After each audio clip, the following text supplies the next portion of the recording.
If I left anything lost, and you tell your friends and they call your friends, baby, never mind, never mind, never mind, never mind, never mind, never mind. Welcome to Hair Matters, a podcast from Boston, sponsored by Noelle Salon.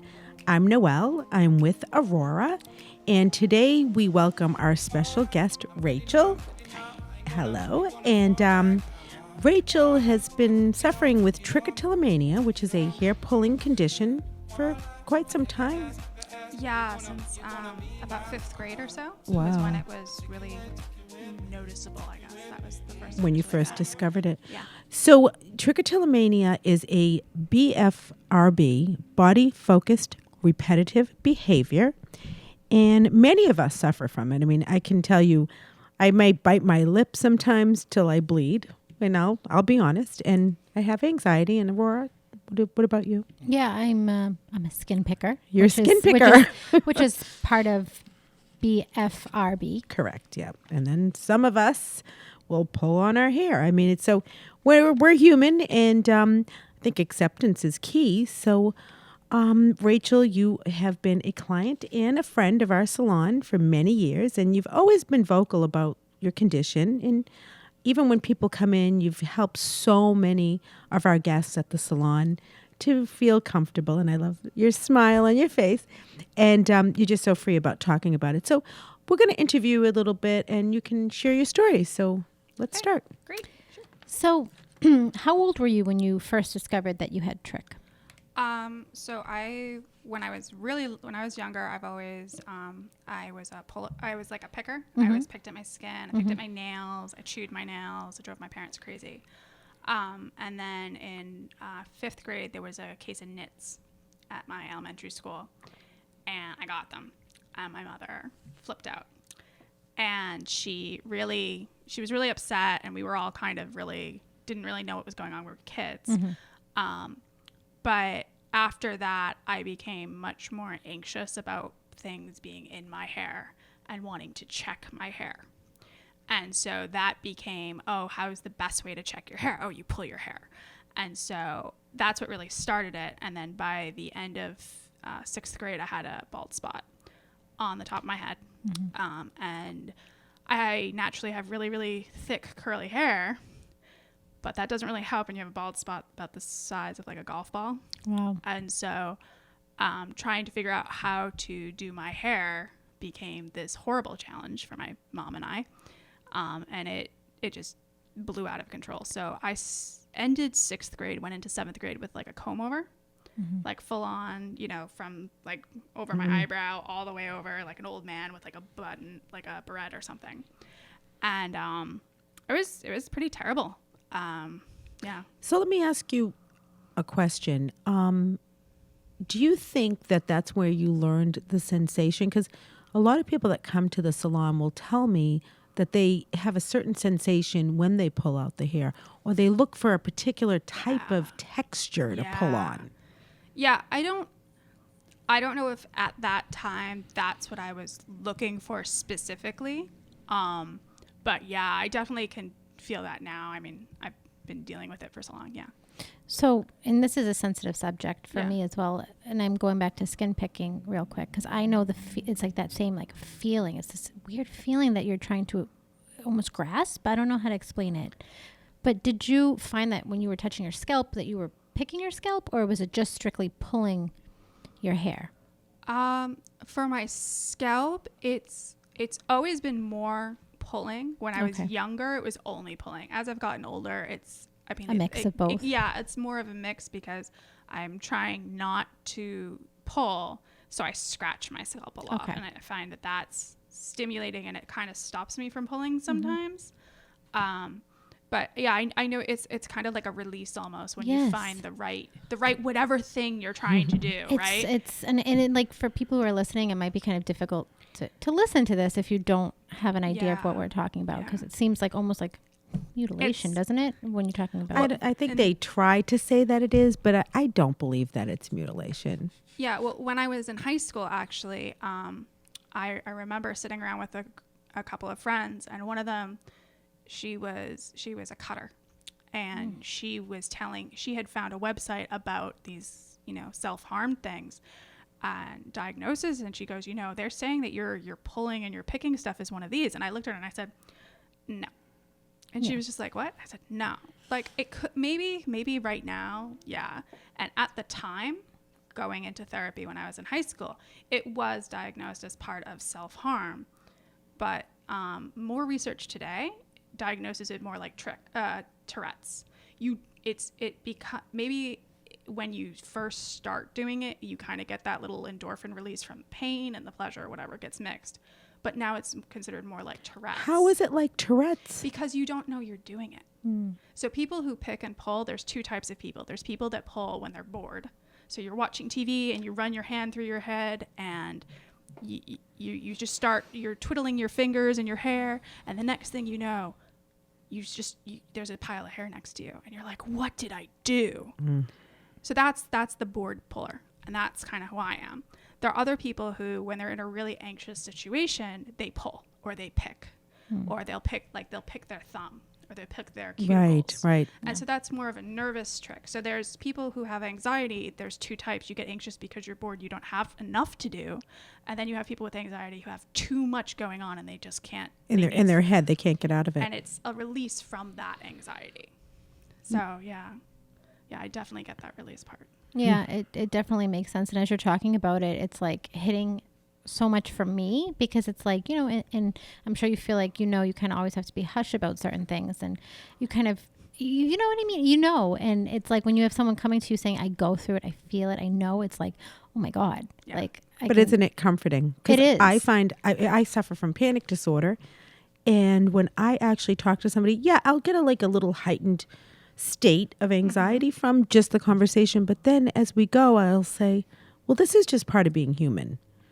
So we're not perfect. And Right. I think that you've come to the point anyway that you've just accepted it. To a certain extent, that's what I see. I'm in therapy. I've been in therapy since I was a kid.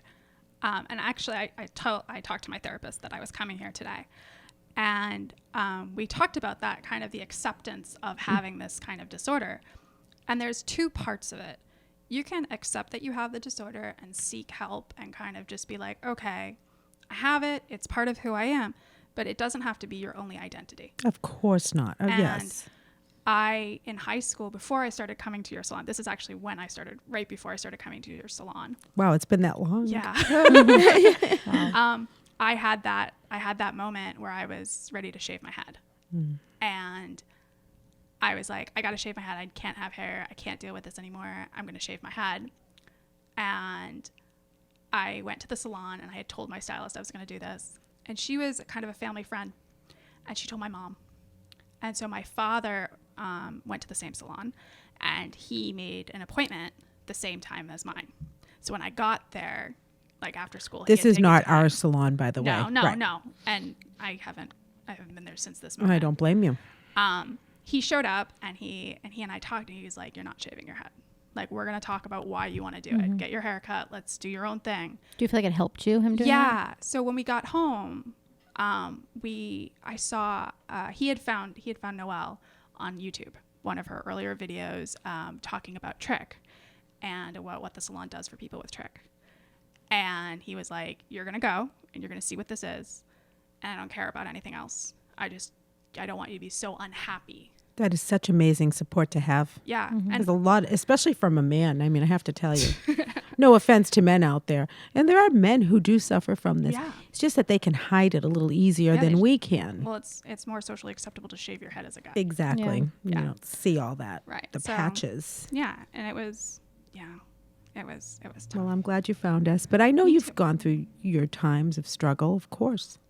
I think too, like, we'll get into this too, but when we see a lot of younger girls or boys come in with their parents, there's two types of parents that come in, which is some that are like your father, who are very supportive and they want to, be there and be as, not control the situation, but kind of allow their children to feel comfortable. And then there's some parents that are so overbearing that you see that they definitely, this anxiety is like on them. Can I just tell you something? And this is a candid podcast, but there is a correlation between controlling parents and Trich. Yeah, actually, on that, I have a great relationship with my mom now. We're adults. It's great. But one of the things that you notice growing up with Trich or with these disorders is that the more your parents poke at you to stop, it adds to the anxiety to do it. And so sometimes you don't know that you're doing it, and having someone be like, oh my God, you're pulling, adds to your anxiety. So you don't really want to be doing it. Nobody wants to be doing it. Right. But you don't realize you're doing it. And just being like, oh, you're doing it again. The best thing I think for parents is really to just ask their child, how do you want me to help you with this? Do you want me to say, hey, you're pulling? Do you want me to say, hey, stop playing with your hair? How do you want me to help you with this? My mom throws my hat at me. I have a baseball hat with me all the time. And if she sees me playing with my hair, braiding, like doing anything, she'll just throw a hat at me. That's your little reminder. Reminder, whatever. Yeah. But a resource that I've seen a couple of times that I actually got from my therapist is a book series by Dawn Huebner's. And it's all about bad habits. And it could be for nail biting, it could be for skin picking, it could be hair pulling. Eating too much, right? Anything kind of like behavioral. Can you spell the last name? Yeah, Huebner. Okay. And she has a whole series. And they're picture books, so they could be used for like younger kids, but they also have like good paragraphs for parents to read with their kids, kind of like an end of the day story. It seems just kind of like, I don't know, like a nice ending. I like that. And it's not isolating. I do want to also mention a way that a lot of people found us is trich.org, or it's also bfrb.org. They've actually changed the diagnosis several times. So now it's body-focused repetitive behavior. And you can go in, put in your city, your zip code, your state, and find service providers such as our salon, or you can also get into therapists, and there's so many other fidget spinners or habit wear bracelets that also sound to, I've heard some people say they're very effective. Yeah, I guess I keep going back to my, everybody has like their anxiety point because it's relatable. And like you were saying about your mom being, it's like this level of control. I mean, I love my mom. We have a great relationship. It builds as you get older, like you said, but there was definitely this whole idea of, this perfection being controlled. And I do think that this level of anxiety is passed on. And like that same thing where she was like, stop touching. And it's like, if I could stop, don't you think I would? Like why would I want to scar myself? Yeah, why would I want to do these things? Well, it takes it to another level too. So if you suffer with anxiety, not that we all want to blame our moms, because I think some of this may just be inherited behavior. Yeah. I'm making that little simple statement ahead of time. But I came from a situation, well, we're blood relatives, Aurora and I. And my mom was very similar to your mother, and she wanted to control all aspects. So that made me have fear to be just out in the world, and it's a control issue, and we're trying to gain control. And whatever makes you get there, whatever gets you through the night is how you deal. So some of us can be panic stricken, some of us are pulling out our hair. So it's good to have this kind of candid conversation, because it's going to help a lot of mothers who potentially are trying to control their kids. Like you said, be supportive, but you don't need to control them. But that's also probably part of a legacy that they came from themselves. Yeah. I do think that the new generation, the parents are a little bit more aware of these things, like we were saying, where like maybe my mom's generation kind of didn't understand. It was just kind of like, well, just stop. Like, it's not that serious. You just like calm yourself. Like, that's it. Yeah, actually, on that, my pediatrician, I was brought into my pediatrician multiple times by my mom. My mom thought I had eczema. She thought I had a skin disorder. She thought maybe I had nits or I had some infection in my hair. I went through all this testing, and my pediatrician's like, no, she just has this nervous tick. Tick, yeah. Just, she'll grow out of it. It'll be fine. And I mean, I had a really good relationship with my pediatrician until I was like in high school. And then I was just like, Help me. what Properly. like, you're not only are you not helping me, but you're not doing, like, if you're doing this to me, who else is here that you're not, like, I'm a loudmouth. I'm introverted privately, but like in my daily life, I'm an extrovert. I'm a professor. I'm not putting up with this. And I've felt that way since I was Dismissive in high behavior. school. Yeah, it's And not good. I just remember being like 17, 18. I was like, you don't know what you're talking about. It's not like a bad habit. Well- this is a disorder. There's science behind that. This is a disorder. Why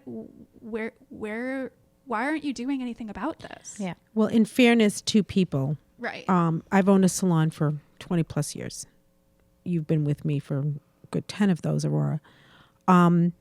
About 12 years ago, even being in the hair industry, we really didn't hear about this. Right. Everything was masked as alopecia, which is just a blanket statement for hair loss, right. whether it's areata in a certain area or all over. So people would start coming into our salon and they'd have these bald patches. And they knew of our salon as being a salon that catered to adding hair. So people would constantly come in, and alopecia has a very distinctive look. It's literally a bald patch down to the skin. And people would come in and say, "Oh, I have this bald patch. Well, how did that happen?" And we would try to get to the point of figuring out what was going on. And I always tell people to go see their physician and go further with a dermatologist. But these same people would constantly come back with the same areas not growing, not looking like alopecia. So back to my original point, nobody talked about it, and it really wasn't even out there. Then as time went on, those of us in the salon started realizing these people are pulling out their hair. Yeah. Or they're playing with the ends of their hair and ripping the ends off, because that's another condition, kind of playing with the split ends and fidgeting around.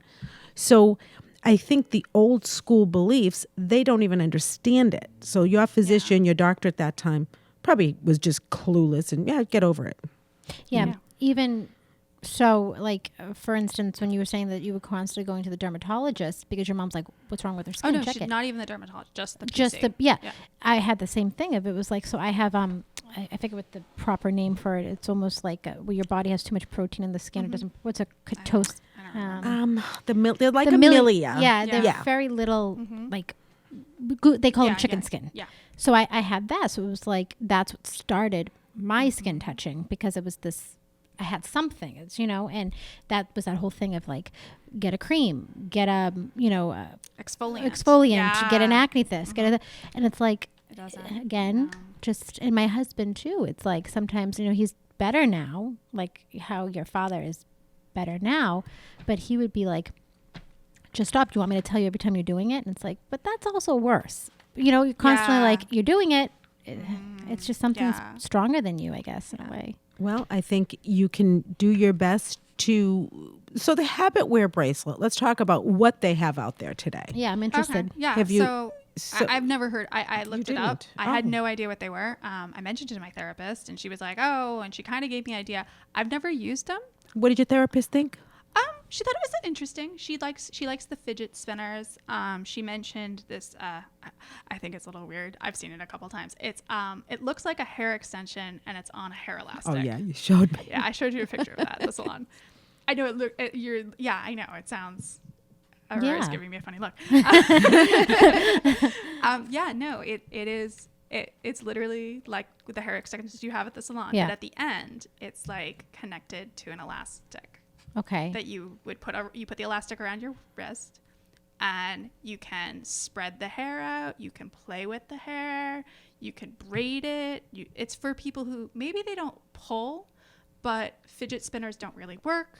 And it's not a fake hair. It's not like a plasticky hair. It's a hair So it's extension. probably good for the people that I mentioned that like to play Break with their the ends. split ends and Yeah. things like that. Exactly. But Yeah. you're not getting the same sensation the- from the actual pull. Right. So that wouldn't for work me, it for a wouldn't. puller. Right.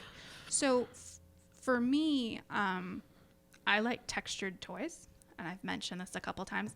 I love having different textures around. Part of like the embroidery on a baseball hat, the edge just because you have the smoothness and then you have the bumps from the embroidery. So I always have different baseball caps. I have my Celtics hat, yay Boston, with me today. And so my dad gave me this. It's a Legends pen because he has tickets. And so it has different textures on it. And so I'll play with that sometimes because it's on my head and I'm playing with the hat and I'm not playing with my hair. So it's kind of like. So it's kind of that behavior of going towards. my It's almost like hair. if you smoke a cigarette and Right. it's that oral Right. fixation. But you're not pulling your hair. And so. Well, that's helpful. Right. Hey, whatever Right. it takes. I also had a fidget spinner ring for a really long time. Did that work? Yeah, that's what I used all through high school. And what How come you happened don't now? use it now? And I lost it, and I can't find one. I haven't found one Really? that like fits. We'll have to look. Oh, it has to fit. Well, it has to Okay. fit, and I'm a little picky. I'm picky about like ring sizes and like the width of the band. But yeah, a fidget spinner is my go-to for people who have fidget issues, because when I was in school, we weren't allowed to have fidget spinners. Like we were not allowed to play with things at our desk. You could have those koosh things on the end of your pen, but that was about it. So I had one of those. I used to have a phone case that had like bumps on it, and just running your thumb. So over you it. like that whole sensory with is a your lot of fingers. Right. It kind of goes back to what you were saying earlier about going to look for that perfect hair. Like you're pulling and you find the perfect hair. And if you're a puller, you understand exactly what I'm talking about. Like you find that one and then you're like, you feel better and you don't really need to do it again. Or you found it. No, I want to Yeah, get but you another feel one. guilty after you did it. No. See, Sometimes, Yeah, you feel It's- like, oh my God, oh what my did I God, do? What did I do? Because Yeah. you finally feel okay, and then you look around. Yeah, You're like, oh, I know. yeah. That's like me after eating too much cake or something. It's It's like like, this- what Yeah. did I do? Yeah. Oh. You feel good, and then you realize what you've been doing to yourself. What I did want to mention about the habit wear bracelet, because we see so many people. So I would say about maybe 10% of our clients have mentioned it to me. So you literally wear a bracelet, you program it. So you program actions. So if you have the action of programming your hand to your head in certain areas of your head to pull, automatically the bracelet goes bzzz and buzzes. Oh, like that. Oh, Yeah, so okay. it's kind of cool. So, I mean, I guess you could do it for even if you wanted to not smoke a cigarette. You know, if you, Yeah. it makes you far more aware because, as you mentioned before, whether you're picking or pulling or whatever you're doing, you're not always aware of it. It's just kind of, it's ingrained in you. So this is like buzz, and I have heard some of our clients have had great success. That sounds interesting. Yeah, it's about $120. They you can buy it online. I feel have like it should, nothing to something do that should with be it. free. Well, Don't you think so? It's like you're like, it's a great idea, but it's like, well, if we could start a foundation, yeah. if anybody wants to help us, Well, I that's mean, listening. I don't know. I feel like if it's being used as a medical Device, deterrent- yeah. well, it wouldn't be considered a medical device, but my dad, yeah. But it, depending on its usage, if you were given Insurance. like if you're given, if your doctor says this would work for you and they can give you a referral for it or something. Well, that's the happy part of what's happening, at least today. I am not a big fan of insurance. My insurance coverage medically is horrible. Oh. But a lot of our hair pieces, and we'll speak to that because this show is not just about what we do. This is about trichotillomania picking. But the good news is we do have hair pieces for people who pull out their hair and don't have hair. It's just what it is. So it's like covering the area, and as Rachel's waving. So, we can give them back the hair, which I think does definitely raise your level of confidence to have your hair back naturally. But also for a lot of people, and it's not 100% by far. It's almost like that habit wear bracelet. The way we attach the hair pieces, we never shave them, we never glue them on, we tie them into place. We use a little copper link. Needless to say, it's also a deterrent because once you get your hands up in there and you want to pull, You can't. you can't. And you got to do a lot to get at that hair. And as you mentioned before, if you're not getting there and you're not pulling it all off, your hair's going to grow. And you've had some great success with some hair growth. Yeah, and I don't know. I can't remember when I started, but yeah, since coming back here, I actually remember a few times that my mom went into the salon with me and she saw having my system, you know, maintained. She goes, "Are you sure you still need this?" And I went, "Yeah." Like, if I didn't have it, I wouldn't have had any of the growth that I've had over the years. And I'm so impressed. Like, the way I see pictures of me when I was, you know, unhappy and like, you know, my first couple of teaching jobs, and it's like nobody recognizes me. Like old students, they're like, "Teacher?" And I'm like, "Hi." Well, it's great. It's rewarding for us too. I mean, we meet beautiful people, wonderful people, and it's not foolproof because, unfortunately, it takes some getting used to. And some of the younger girls that are starting to wear them, they'll take them off. They will. You've done it. I mean, I'll tell a parent, for an example, or someone who's coming in on their own, an adult, be prepared. They may take it off, or they may also go to another area of the head and start pulling. Yeah. That one is tough. Yeah, I was going to say I have some clients who they're not into the stage of, you know, a hair top or a hair piece, but they'll do extensions, and we'll put extensions in that area kind of to deflect away from that area. And it helps for a little bit, but then they move on to maybe another area in the back of their head, or, you know, it's like, right. And then it comes to, you need to get to the source of the problem. Like these things are great to help, but it's deeper than that. But what I do find cool about extensions is, like we were describing, that finding that perfect hair. Well, they're not going to find that perfect hair in an extension because there's 20 strands of extensions. Yeah. So there's 20 strands of hair that an extension is attached to. So to find that perfect strand is really difficult. Well, one thing that I've noticed, because I had extensions when I first started coming to the salon, I needed them because if I didn't have them, it just wouldn't have worked. And I've got an full set of extensions for weddings and everything else. One of the things I know from having extensions versus just having the hair piece is that it's very, you can't tell the difference between the extension and your hair, but once you've done one pull, you're like, "Oh yeah, that's not my hair, that's the extension," because you don't get that endorphin set after you've pulled. And because you don't get that endorphin set, you don't go back to that specific area. That's why when you have extensions in that specific spot, that's why they move on, because if there's like 3 or 4 placed next to each other, you've pretty much cut off their spot. Right. And not saying moving on to a new spot's great, but if you're trying to grow your hair back.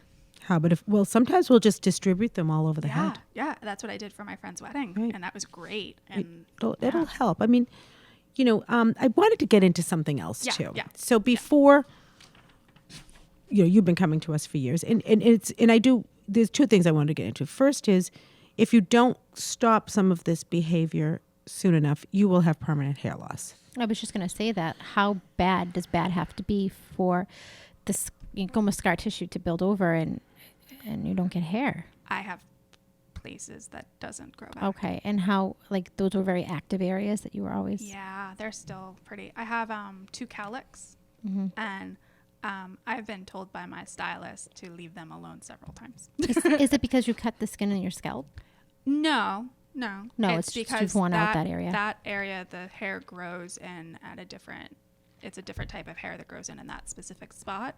And so that would be the hair that I would pull at because it feels different from the rest. And maybe we should put an extension right on that, even though it could be uncomfortable. Or is that underneath your topper? It's underneath my topper. So it's to the point where if I go, you can still get at it? Get at it because it's right at that That's corner. when we change sizes sometimes. Oh, okay. So can I ask you, are you touching that area because of the way that the cowlick is moving, or because it's maybe finer hair because it's a cowlick, or? No, it's just I mean, that's always where I've just done it. Where your hand lands. Because when you're, so like, if I'm driving, sorry, I'm taking my hair out. We're looking at her hair. It looks great. I know, I got it done yesterday. It looks awesome. So like, if you see right here, you can see where the knots are from keeping the system in place, and you can see the edge of the cowlick.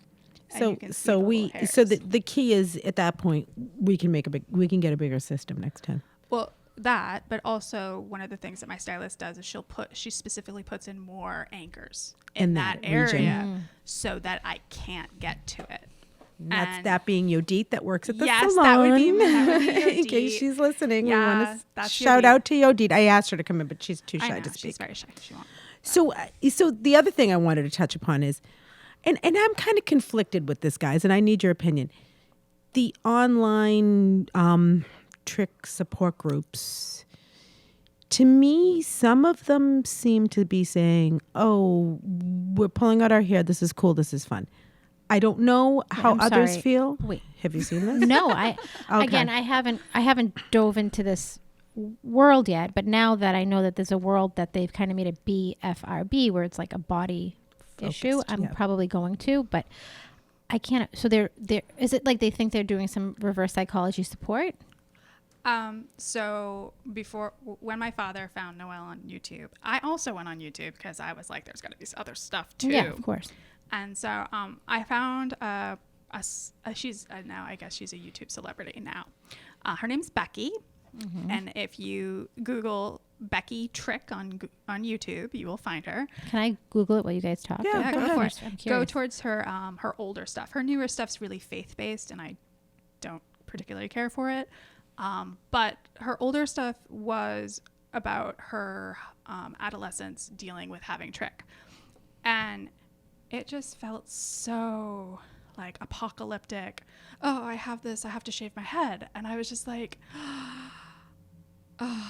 Yeah. as an adult, knowing, because I go to the salon and I see the high school kids who are coming in, and I see the younger kids, like elementary age kids who are coming into the salon with Trich, and they're in the back room with me, and we giggle and we talk about That's stuff. what's so great about you. Really. Yeah, but like you realize what they're going through, and that this if you YouTube Trich, this is a person you're going to find, and she's not a bad person. She's really nice. Some of her videos are really informative, but it's Too like catastrophic. it's like, oh my God, this is going to be your whole life is having Trich, and everyone's going to notice that you have it, and all of these just a horrible so message. sad things that made my heart break watching it when I was in high school.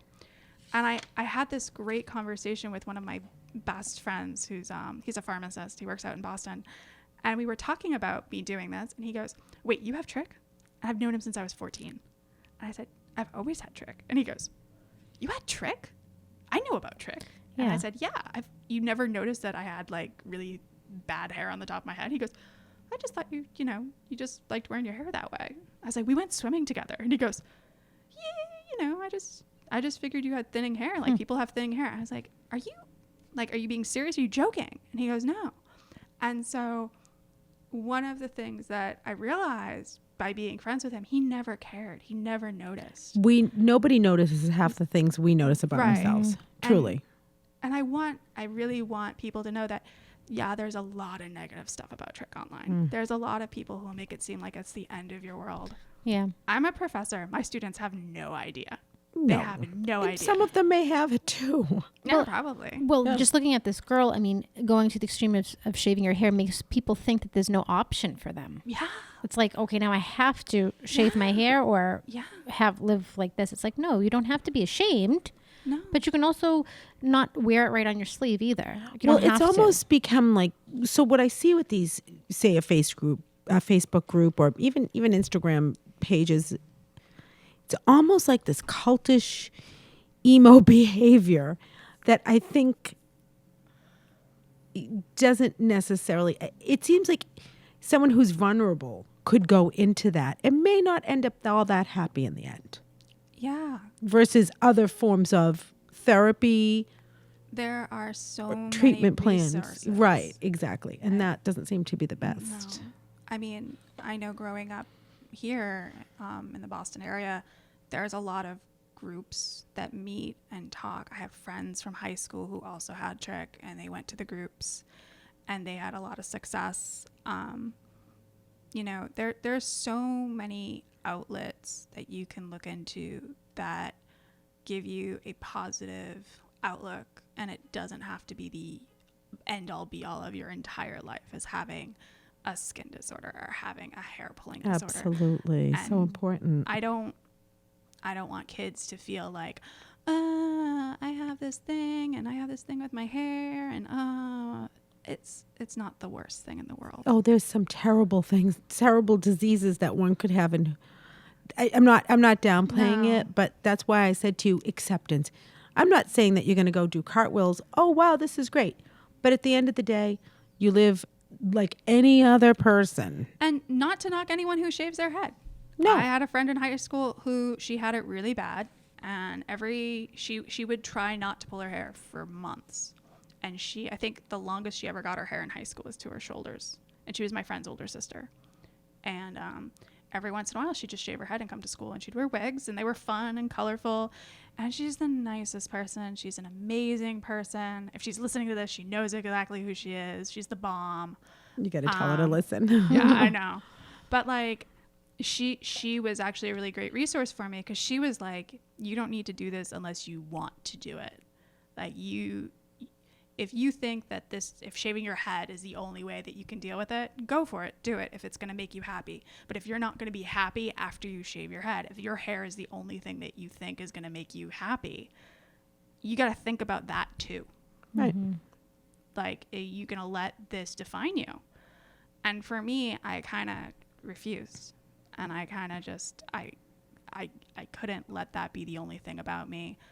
And It certainly isn't. We can attest to that. Yeah, of course. So the other thing is too, I know that I don't know how it's worked for you, but have you had success with any form of medication? Yeah. And there's Yeah. also another, well, I can only speak to what I hear from the feedback I get in Salon, amino acid supplements. Yeah, I've actually done both. Okay.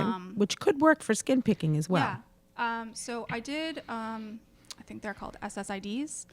They're a type of antidepressants, and anxiety medications. And I did those throughout college and maybe a little bit after college. And I don't have anything against them.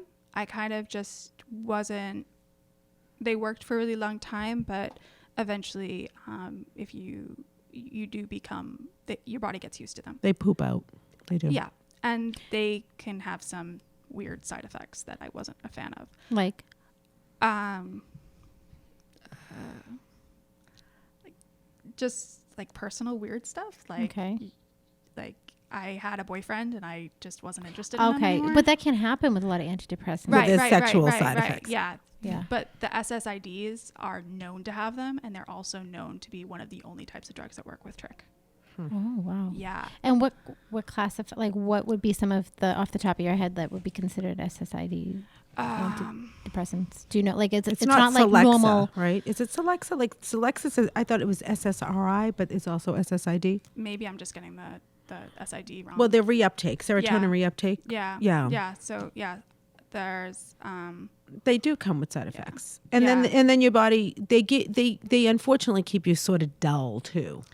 yeah, you kind of feel like my mom really liked it. She really liked it when I was on. She there. liked you on them. She liked you. You were mellow. I was so mellow. I was so chill. I was okay with everything. How come you didn't? Because you stayed on them more for the side effects. You got off of them, I should say. More I for the got side them effects. off the side effects because I really liked how they worked. They worked great. And then I started seeing someone, and it was getting kind of serious. We'd been together for a while, and I was not happy with how I was reacting to him, because I wasn't at all. Yeah. And so I went to the person who's prescribed them, the prescribing nurse, and I explained to her how I felt. And so her response was kind of just not to change the dose or anything, because the dose was working for what it was supposed to do, but she wanted to add a secondary medication for when I wanted to be with my boyfriend. And I just thought it was I didn't want that to be the rest of my life. And for some people that's totally fine, and that's your life, you do your own thing. But for me, I didn't want to be a guinea pig taking different doses of different drugs to see, like, the amount of time to do it just made me feel very uncomfortable, that I would be a zombie, and then I would be really hyper, and then I would be a zombie, and then I would be really hyper. And there is a history in my family of anxiety and depression and of manic depressive disorders and things like that. And so I'm really careful about, I don't think that medication works for anybody who is bipolar. That would actually be too dangerous. Right, exactly. Right. And so knowing that that's in my family's background, I didn't want to take that chance. So I kind of, I weaned off the drugs. Kept going with lorazepam for anxiety, but on an as needed basis. I still, sometimes if I need it, I'll call my doctor if I'm like, hey, I'm having a terrible week, help. But yeah, it didn't work for me. I mean, it worked, but it worked for my hair pulling, but for me as a person, it wasn't what I wanted. And you hear that a lot with these type of antidepressants. And the amino acids are really interesting. That's I've done those. I did those when I was in college for a while. I personally didn't see any difference, but I know that there have been tests done with people with Trich and that they do kind of work. I know a lot of parents like that because they don't want to put, especially with younger kids, they don't want to put them on an SSRI or something stronger. Yeah. So I've done that. I also just like take biotin. Biotin, like B vitamins. Yeah. Yeah. Just like it makes your hair grow back really fast. And so I did an amino acid with biotin mix when I was in college. And my hair was growing faster and it was growing in stronger, and I didn't really have any bald spots, which was really interesting. And it's like the first time that I was kind of trying to get off the medications and try something else. Now, do you have to have a doctor prescribe you the amino acids? No. So where would one... Like GNC. You go to GNC, go to vitamin store. I went to the vitamin store. So it's like one pill that's like called amino acids, and that's what, or is it like, how would someone know which amino acids? Well, I mean, you could probably go to the Body Focus Repetitive Behavior website. And they would give you, a good outlet. That would be good. You could even Google it with amino acids. I forget what it's called. There's some initials. I should have had it. You can get it at Whole Foods. You can get it at anywhere they sell vitamins. Any vitamin supply store. Shop. That's good. I went to the vitamin store because it was cheaper than GNC. Yeah. I wonder if there's anything else we can touch upon. Anything else anybody wanted to share about this? Well, one of the things that you have here is something about acceptance and who do you talk about this with and stuff. Oh, yes. And I wanted to say something funny. So I have a hairpiece. I don't let anyone touch my hair.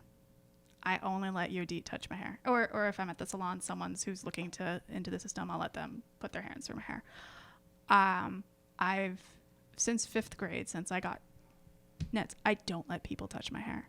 Like, for my brother's wedding, I came to the salon on the Friday, had Yodit do my hair, and then, tied my hair up with like a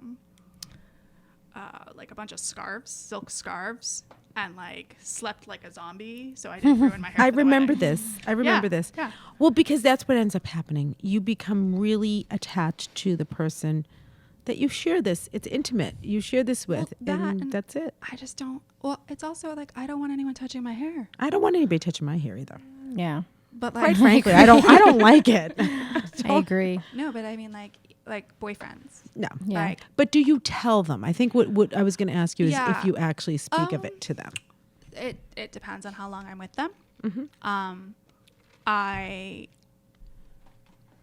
don't think it's like one of the first things I'll say, but I've dated a few guys that really they like to play with your hair. That's their thing. You're sitting next to them, they have their hand around you, they want to play with the ends of your hair, and it gives me anxiety having someone just play with the tips of my hair, just running their hands. It gives me anxiety too when people touch my I hair. don't like it either. I really don't. I think a lot of women don't, especially if you have extensions. And everybody has something in their hair these days. They don't want anybody touching their hair. So I've had to have the conversation with a couple of guys that I was seeing, like, I don't want you touching my hair. And they're like, is this like a thing? Like, is this like, a hard line thing? And I'm like, no, it's not a consent thing. It's just, I tell them I have a weave because that's easier for me to explain. And I'm like, I have a weave. Don't touch my hair. I don't want you to break it. And these days they all get it. Oh yeah. They see it all the time. Yeah. And so, I mean, most of my friends know that I have the system. My roommate knows. He will also throw my hat at me if he sees me playing with my hair on the couch, which is somewhat endearing and somewhat, I will throw it back at his head. But I think for me, it's a matter of trust and how much I trust someone. My boss knows I have it because she met me before I had the system. And then one day I came in and I had hair and she was like, that's different. Mm-hmm. I don't really hide it. I mean, I'm not like running, shouting from the rooftops, hey, I have Trich. But I'm also not going to, if people ask me, hey, what's up with your hair? I'm going to answer them. I'll tell them. And to me, it's not the end of my world. It's not. Like you said, it doesn't define you. And I think that's the takeaway. A mother called this week and her daughter, she said, was hospitalized for Trich. I don't hear that often. That seems But like it's probably a little bit more than that. I would think there would be a little more going on. And it just seems initially when it's discovered that someone has Trich or a child, a parent discovers it, it's a tough time. It's a tough time. Yeah. And I just want to also make clear that you're going to get through this. It's not leukemia. It's not something that is, going, it's not Deadly. a terminal, it's not a deadly. terminal illness. Yeah. Thank you. Yeah. Because you know what? You have to give that to your kid, I think. You're going to get through this. You have to support them in that way. Yeah. And I don't always see that with certain parents, but it is a bump in the road initially. And then it kind of waxes and wanes. And then college seems to be another time of upheaval that Where some there's of more this can anxiety, happen. yeah. Yes. So anything that promotes anxiety, marriages, can also promote some of the behavior. And I guess for me, the message is we're human. Let's accept ourselves for what we are. We're not saying we love it, but there's a way to get around it. And at least today, unlike years ago when I had anxiety, panic attacks, my mother looked at me like I had 10 heads. She said, I have no idea what you're talking about. Mm-hmm. Oh, my heart's racing. I feel this way. I really don't want to go to school. You better go because I don't know. Snap out of it. That's exactly snap out of it. Mm-hmm. Your mother, Same stop. thing. Yeah. Stop. But it's like what you were saying, like, it's almost like sometimes, at least with the skin, because it's right on the surface, I don't have like anything to cover it necessarily with, except for like long sleeves, as you're showing me. I feel like you don't want to feel like you have to hide in. That's what you were saying, like, don't touch my hair. Well, like, don't ask me, like, oh, what is that? Like, what is that? Like people, because they don't understand, like, sometimes the sensitivity too. Mm-hmm. They're just so fast to be like, what's all over you? Like, I don't know. It's a very, you have to be sensitive enough. You have to support enough to do a little bit of everything. And beauty, I feel like sometimes people who are consumed with beauty, like the world is right, or some parents that are like, well, I don't want my child not to have hair, perfectionist. or I don't want my Parents. child, it's like, well, that's just going to be added anxiety to them. You have to Absolutely. just, Yeah. I know. I mean, I have exactly what you have all up my arm. That's why I wear long sleeves. I don't really wear tank tops that often. And also my legs also. But one of the things I'll say when people are like, oh, what happened to your arm? I'm like, what do you mean what happened to my arm? I don't like if it's one of my students, I teach international students who don't know not to ask certain things, but they're like, teacher, what happened to your arm? And I'm like, what do you mean? What's wrong with it? And they're like, it is different. I'm like, everyone's arm is different. And they're like, oh. And I'm like, do you have any other questions? And they're like, no, teacher. I'm like, okay, let's go to the next topic. yeah, like, Shut them right off. Yeah. Oh, gosh. I would never be so rude, but who knows? Some people, I guess, do. For them, they're not seeing it Oh, as being rude. right. But I mean, The like, international students, but there are but rude like, people they're out there. Oh people. yeah, my favorite is I have a friend's family, and they're very, very, very blunt people. They're really nice, but they've always asked me on my arms. They're like, "Oh, did you go camping? Why do you have all these mosquito bites on your arm?" And I'm like, I've gotten mosquito bites too. That's funny you say that. Mosquito bites. I never noticed it on either one of you. You cover it. I know you very well, but I don't know. Yeah. No, I mean, and then once you get like any type of tan or anything like that, it's just the Yeah. Does it go away? Guys. Right? It goes away? No. it gets darker. Yeah. Or you can see scar And we marks. have like similar skin tone you too, can so see it's scar like marks. yeah. Yeah. It kind of looks like you got was it chickenpox. Oh, geez. Yeah. It's like you have little chickenpox scars on your arms or something. But I think, like you said, too, but again, it's not life-threatening. It's No. nothing that we can, or anybody should feel like so down. It's just aesthetics. It's just, once you get past that, And you can have a life. There's nothing Oh my wrong with gosh, it. for sure. That's why I That's thought the this best would be part. such a great podcast, because so many people won't even talk about it, and I hope some will listen. So, ladies, we're going to wrap it up today. I want to thank you, of course, Rachel. thank No you. problem. Glad to be here. And if anybody has anything to share with us, reach out to Noelle at noellesalon.com. Some may actually want to speak to you. I don't know how you feel about that, Rachel. Yeah, I mean, you have my email. You can forward stuff to me. I Yeah, if don't someone mind. has a direct question for you, Yeah. because it's really, I think they're going to feel comfortable knowing I mean, what you've shared. I'm a professor, but I'm not a professor in psychology. I'm not a trick professor. But you've lived this. Yeah. And sometimes just knowing, I have to say, people have gone to Mass General Hospital, which has their own treatment, their own facility for trichotillomania, right at Mass General. Yep. A lot of people have gone there. And then they come to our salon. I'm not trying to boast our salon, but I have to tell you this. They'll say any day of the week they have more comfort in the salon. We get it. We can talk about those fuzzy hairs you pull on. You know, you can meet a friend that has it. It's just really cool. So I think you and I are really happy that we're working in this field, and this is a great part of our profession. So needless to say, go ahead. I agree with those people. I actually, I don't mind plugging your salon. I mean, Well, I've sent friends here. I know recently you just do. sent a friend here, and I have not. She used to only post pictures of her kid. She never posted selfies. I know who she is. Her Instagram is all selfies now. She Isn't looks she so great? beautiful. She looks fabulous. I know. I know. I'm so proud of her. Yeah. And we were friends before I came to your salon, and so we kind of lost touch, and then we got back in touch. She goes, "What happened to your hair?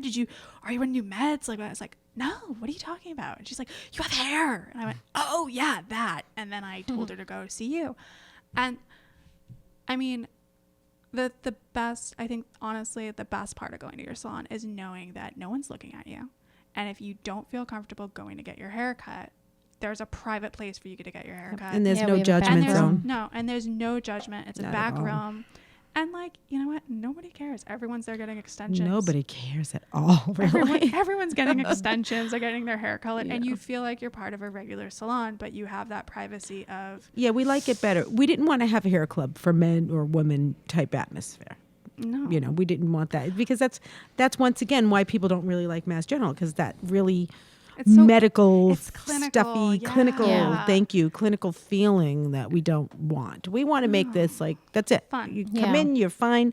You'll meet Rachel, and you'll walk past Aurora and me. Well, yeah, I think doctors too can have like this stuffy attitude towards these things, like without understanding And emotionally. And also, I think it's like this idea that when you have to go to the hospital for it, you feel like something's wrong with you. Right. Well, that's right. why I was so devastated Yeah. when a mother told me that their daughter was hospitalized, specifically, she said, for Trich.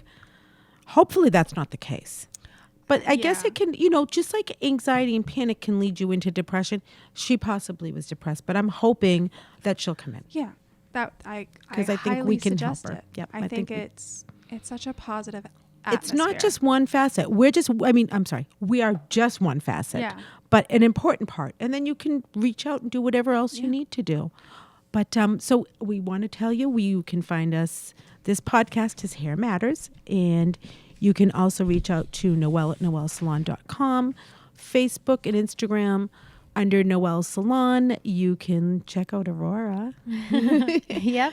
You can check me out. and we'll be posting. Rachel's on our Instagram, I follow. and you've also were on TV with us. You were on. Yeah, I did a couple of interviews with Interviews you guys on were showing Fox, different yep. things. Yeah.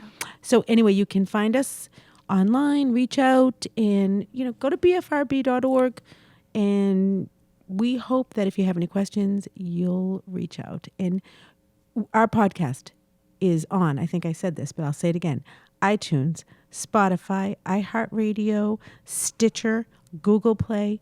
We're getting a lot of people listening, and we thank you for that. So if you do like our topics, please subscribe, like, and share. Yeah, and reach out to us. Give us some ideas for some other topics. what you want to hear about. Yeah. So so next week we are going to be talking to a lashpreneur. She does eyelash extensions, and then we're going to be talking to someone who was an exotic dancer in her day, and has since moved on into a wonderful life. So we thank you for tuning in. Have a good one.